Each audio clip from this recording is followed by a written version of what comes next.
Liriri Shu Kapeke. You know, say Kapeke. I like this guy. Anzijukiza ebiseera byaffe ebyedda ebyokuwaganya okuwaguza. I think there are some artists besitegeera, but I understand waki sibategeera. Ono omwana ennyimba ze zinnyumira naye nga simumanyi. But then I need crazy sense of fashion. The vertical crazy sense of fashion.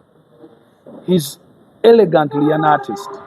Bwekayimirira bwe kati olaba akayimbi nti ako akayimbi oyo muyimbi oyo. So maybe kujja kubulako permanent issue ya fashion ebeerewo. I like ebigatto bye biki and ate abavuka ebyo bye baagala. And that's the world today. So number 4 is Kapeke has 2 songs.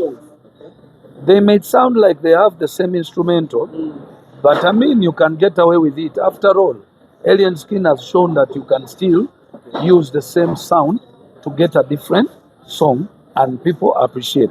Because so on the Bebe Cool list 2023, 2 new artists are already on.